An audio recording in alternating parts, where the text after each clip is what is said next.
ಎಲ್ಲ ಆತ್ಮಜ್ಯೋತಿಗಳಿಗೆ ನನ್ನ ಸಾಷ್ಟಾಂಗ ಪ್ರಣಾಮಗಳು. ಇಂದಿನ ಗುರುಗೀತೆ ಕ್ಲಾಸಿಗೆ ತಮ್ಮೆಲ್ಲರಿಗೂ ಸ್ವಾಗತ. ಶ್ಲೋಕ 116. ನ ತತ್ಸುಖಂ ಸುರೇಂದ್ರಸ್ಯ ನ ಸುಖಂ ಚಕ್ರವರ್ತಿನಾಂ ಯತ್ ಸುಖಂ ವೀತರಾಗಸ್ಯ ತದಾ ಸಂತುಷ್ಟಚೇತಸಃ. ಚಕ್ರವರ್ತಿಗಳು ಅವರು ಚಕ್ರವರ್ತಿ ಅಂದ್ರೆ ಇಡೀ ವಿಶ್ವವನ್ನು ಆಳುವಂತಹ ಅಧಿಕಾರದಲ್ಲಿರುವ ಒಬ್ಬ ಚಕ್ರವರ್ತಿ. ದೇವತೆಗಳನ್ನೆಲ್ಲ ಆಳುವ ದೇವೇಂದ್ರ. ಇವರಿಗೆ ಅಧಿಕಾರ ಇದೆ, ಸಂಪತ್ತಿದೆ, ಸಂತೋಷ ಇದೆ. ಆದರೆ ಇವರ ಸಂತೋಷ ಒಬ್ಬ ಬ್ರಹ್ಮಜ್ಞಾನಿಯ ಸಂತೋಷಕ್ಕೆ, ಬ್ರಹ್ಮಜ್ಞಾನಿಯ ಆನಂದಕ್ಕೆ ಸಮನಾಗಿಲ್ಲ. ಬ್ರಹ್ಮಜ್ಞಾನಿ ಆನಂದ ಅನಂತ. ಬ್ರಹ್ಮಜ್ಞಾನಿ, ಆ ಬ್ರಹ್ಮಜ್ಞಾನಿಯ ಆನಂದ, ಸಂತೋಷ, ಆನಂದಕ್ಕೆ ಇದನ್ನು ಹೋಲಿಸಿದ್ರೆ, ದೇವೇಂದ್ರ ಮತ್ತು ಚಕ್ರವರ್ತಿಗಳ ಆನಂದವನ್ನು, ಖುಷಿಯನ್ನು, ಸಂತೋಷವನ್ನು ಹೋಲಿಸಿದ್ರೆ ಏನೂ ಇಲ್ಲ. ಇದ್ಯಾಕೆ?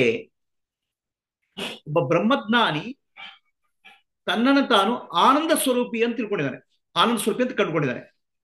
ನನ್ನ ಸ್ವರೂಪವೇ ಆನಂದ. ಸ್ವರೂಪ ಆನಂದ ಆದ್ಮೇಲೆ ಅದು ಕಳೆದು ಹೋಗೋ ಪ್ರಶ್ನೆ ಇಲ್ಲ. ನಾನೇ ಆನಂದ ಸ್ವರೂಪಿ. ಆದರೆ ಚಕ್ರವರ್ತಿಗಳಾಗ್ಲಿ, ದೇವೇಂದ್ರ ಆಗಲಿ, ಅವರಿಗೆ ಸಂತೋಷ ಬರುವುದು ಅಧಿಕಾರದಿಂದ, ಸಂಪತ್ತಿನಿಂದ.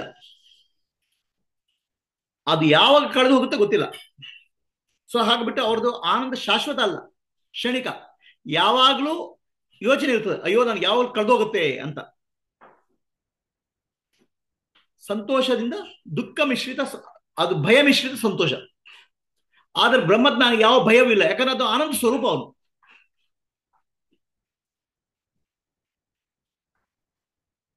ರಸಂ ಪಿಬೇದ್ ಯಶ್ಚ ತೃಪ್ತೋ ಇಹ ಪರಮಾತ್ಮನಿ ಇಂದ್ರಂ ಸ ಮನುತೆ ರಂಕಂ ನೃಪಾಣ ತತ್ರ ಕಥಾ ತತ್ರ ಕಾ ಕಥಾ. ಯಾರು 117ನೇ ಶ್ಲೋಕ, ಯಾರು ಬ್ರಹ್ಮಾನಂದವನ್ನು ಅನುಭವಿಸಿರ್ತಾನೋ, ಬ್ರಹ್ಮಜ್ಞಾನದಲ್ಲಿ ದೃಢವಾಗಿ ನಿಂತಿರ್ತಾನೋ, ತೃಪ್ತನಾಗಿರ್ತಾನೆ. ಅವನಿಗೆ ತೃಪ್ತಿ, ಇವತ್ತು ಬೇರೆ ಬೇಕೇ ಆಗಲ್ಲ. ಅವನಿಗೆ ಪರಮಾತ್ಮನಲ್ಲಿ ಒಂದಾಗ್ಬಿಟ್ಟಿದ್ದಾನೆ. ಅವನಿಗೆ ಬೇರೆ ಏನು ಬೇಕಾದ ಅಗತ್ಯವೇ ಇಲ್ಲ. ಅವನೇನ್ ಮಾಡ್ತಾನೆ, ಈ ಇಂದ್ರ ಅಥವಾ ದೇವತೆಗಳ ಇಂದ್ರ ಅಥವಾ ರಾಜರು ಪಾಪ ಬಡವರು ಅಂತ ಹೇಳ್ತಾನೆ ಅವನು. ದೇವತೆಗಳ ಇಂದ್ರ, ದೇವತೆಗಳ ಒಡೆಯ ಇಂದ್ರ, ಅಥವಾ ಮನುಷ್ಯರಲ್ಲಿ ರಾಜ, ಚಕ್ರವರ್ತಿ ಆಗಿರ್ಬೋದು, ಪಾಪ ಬಡವರು ಅಂತ ಹೇಳ್ತಾನೆ. ಯಾಕೆ ಬಡವರು ಅಂತ ಹೇಳಿದ್ರೆ, ಇವನು ಆನಂದ ಸ್ವರೂಪಿ ಆಗಿಬಿಟ್ಟಿದ್ದಾನೆ. ಆನಂದ ಶಬ್ದ ಅನಂತ ಶಬ್ದದಿಂದ, ನಾನು ಅನಂತ ಅಂತ ಕಂಡುಕೊಂಡಿದ್ದಾನೆ. ಆ ಯಾರಿಗೆ ಅನಂತ ಅಂತ ಜ್ಞಾನ ಬಂದ್ಬಿಟ್ಟಿದೆ, ಅವರ ದೃಷ್ಟಿಯಲ್ಲಿ ಇಂದ್ರ ಆಗ್ಲಿ ಅಥವಾ ರಾಜರ ಚಕ್ರವರ್ತಿಗಳಾಗ್ಲಿ ಅವ್ರ ಬಡವರು. ಬಡವರು ಅಂದ್ರೆ ಏನ್ರಿ? ಅವ್ರದ್ದು ಅಧಿಕಾರ ಇದೆ, ದುಡ್ಡಿದೆ, ಎಲ್ಲ ಇದೆ. ಆದ್ರೆ ನನ್ಗೆ ಸಂತೋಷ ಬೇಕು ಅಂತ ಸಂತೋಷ ಬೇಕು ಅಂತ ಪಡ್ಲಿಕ್ಕೆ ಪ್ರಯತ್ನ ಮಾಡ್ತಾರೆ. ಸಂತೋಷ ಪಟ್ಟಾಗ್ಲೂ ಭಯ ಇದೇ ಇರ್ತದೆ. ಯಾವಾಗ ಕಳೆದೋಗುತ್ತೆ, ಯಾವಾಗ ಅಸುರರು ಬಂದು ಇಂದ್ರನ ಪದವಿ ದಾಳಿ ಮಾಡ್ತಾರೆ, ಅಥವಾ ರಾಜರ ಮೇಲೆ ಬೇರೆ ಯಾರು ದಾಳಿ ಮಾಡ್ತಾರೆ, ಇದು ಭಯ ಅವ್ರಿಗೆ ಇದ್ದೇ ಇರ್ತದೆ. ಒಬ್ಬ ಕೋಟ್ಯಾಧಿಪತಿಗೆ ಇನ್ನೊಬ್ಬರನ್ನು ನೋಡಿದಾಗ, 1 ಲಕ್ಷಾಧಿಪತಿ ನೋಡಿದಾಗ ಅಯ್ಯೋ ಪಾಪ ಬಡವ ಅನ್ಸ್ತದೆ. ಬ್ರಹ್ಮಜ್ಞಾನಿ ಕೋಟ್ಯಾಧಿಪತಿ ಇದ್ದ ಹಾಗೆ. ಅನಂತವಾದ ಆತ್ಮ, ಅನಂತವಾದ ಬ್ರಹ್ಮಸ್ವರೂಪಿ ನಾನು, ಆದಿ ಮಧ್ಯ ಅಂತ್ಯವಿಲ್ಲದ ಬ್ರಹ್ಮಸ್ವರೂಪಿ ನಾನು, ಅನಂತ ನಾನು ಎನ್ನುವ ಆ ಜ್ಞಾನ ಬಂದವನಿಗೆ,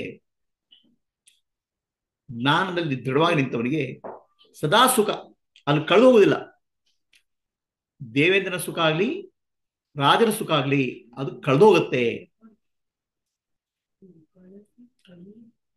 ದೇಶಃ ಪೂತ ಜನಃ ಭೂತ ತಾದೃಶೋ ಯತ್ರ ತಿಷ್ಠತಿ ತತ್ ಕಟಾಕ್ಷಾತ್ ಅಥ ಸಂಸರ್ಗಃ ಪರಸ್ಮೈ ಶ್ರೇಯಸೇ ಅಪಿ ಅಲಯಂ.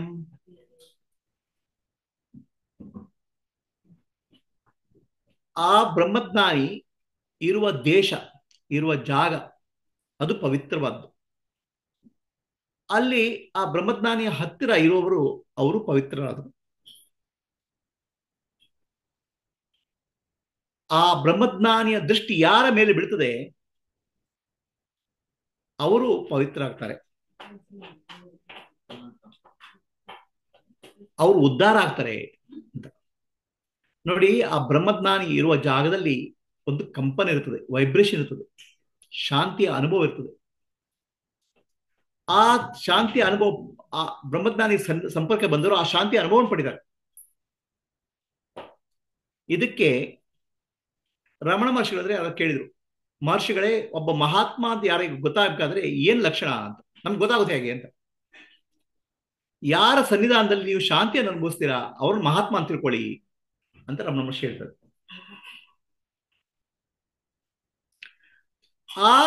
ಆ ಶಾಂತಿಯ ವಾತಾವರಣದಲ್ಲಿ ಬೆಳೆದ ಜನ ಅವರು ಶಾಂತರಾಗ್ತಾರೆ.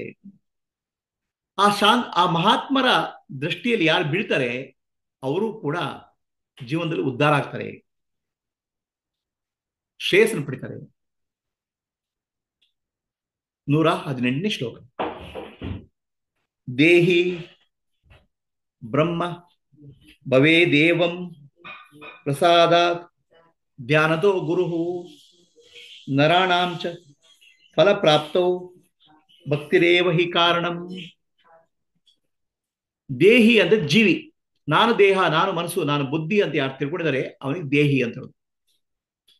ಅವನು ನಾನು ಬ್ರಹ್ಮಸ್ವರೂಪಿ, ಅಹಂ ಬ್ರಹ್ಮಾಸ್ಮಿ, ನಾನು ಬಿಡ್ತಾನೆ. ಈ ಧ್ಯಾನ ಪಡೆಯುವುದು ಹೇಗೆ? ಗುರುಪ್ರಸಾದ ಅಥವಾ ಗುರುವಿನ ಕೃಪೆಯಿಂದ ಆ ಜ್ಞಾನವನ್ನು ಪಡಿತಾನೆ.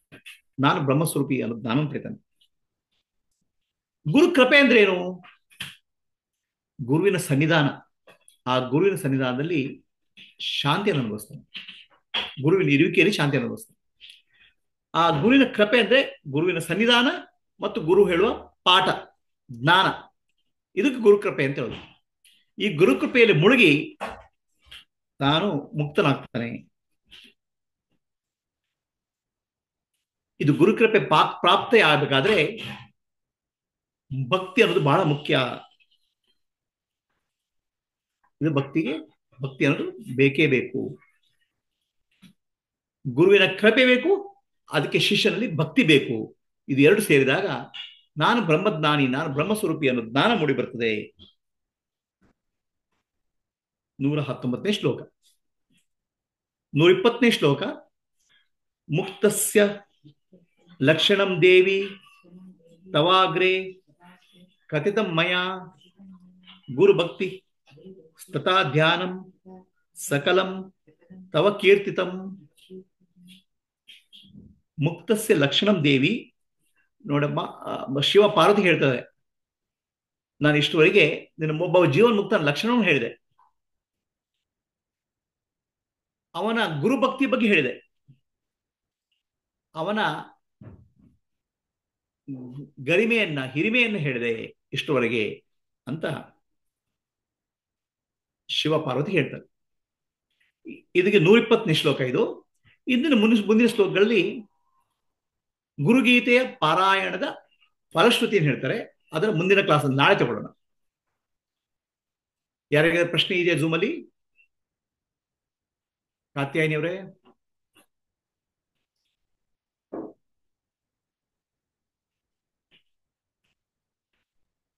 ಪ್ರಶ್ನೆ ಏನಿಲ್ಲ ಗುರುಜಿ, ತುಂಬಾ ಚೆನ್ನಾಗಿ ಅರ್ಥ ಆಯ್ತು. ಓಕೆ, ಹರಿ ಓಂ. ಗುರುಜಿ, ಯಾರೇ ಸುಜಯ್ ಮೇಡಮ್ ಹೇಳ್ರಿ. ಇದು 120ನೇ ಶ್ಲೋಕ ಇನ್ನೊಂದ್ಸಲ ಹೇಳಿ. 120ನೇ ಶ್ಲೋಕ.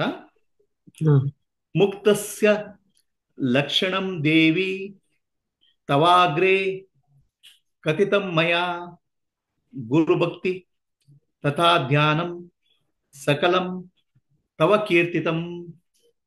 ಮುಕ್ತನ ಲಕ್ಷಣವನ್ನ ದೇವಿ ನಾನು ಹೇಳ್ತಾ ಇದ್ದೇನೆ ನಿನಗೆ. ಅವನ ಗುರುಭಕ್ತಿಯನ್ನ ಮತ್ತು ಅವನು ಮಾಡೋ ಧ್ಯಾನವನ್ನ ಎಲ್ಲವೂ ನಿನಗೆ ಹೇಳಿದ್ದೇನೆ ಅಂತ ಶಿವಪಾರ್ವತಿ ಹೇಳ್ತಾರೆ.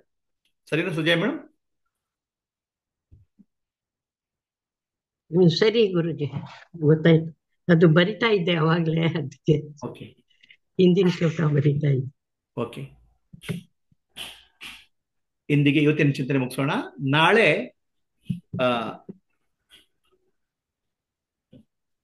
ಗುರುಗೀತೆಯ ಮುಂದಿನ ಚಿಂತನೆ ಮಾಡೋಣ. ಅಸತೋಮ ಸದ್ಗಮಯ ತಮಸೋಮ ಜ್ಯೋತಿರ್ಗಮಯ ಮೃತ್ಯೋರ್ಮ ಅಮೃತಂ ಗಮಯ. ಓಂ ಶಾಂತಿ ಶಾಂತಿ ಶಾಂತಿ. ಪೂರ್ಣಮದಃ ಪೂರ್ಣಮಿದಂ ಪೂರ್ಣಾತ್ ಪೂರ್ಣಮುದಚ್ಯತೆ ಪೂರ್ಣಸ್ಯ ಪೂರ್ಣಮಾದಾಯ ಪೂರ್ಣಮೇವಾವಶಿಷ್ಯತೆ. ಓಂ ಶಾಂತಿ ಶಾಂತಿ ಶಾಂತಿ.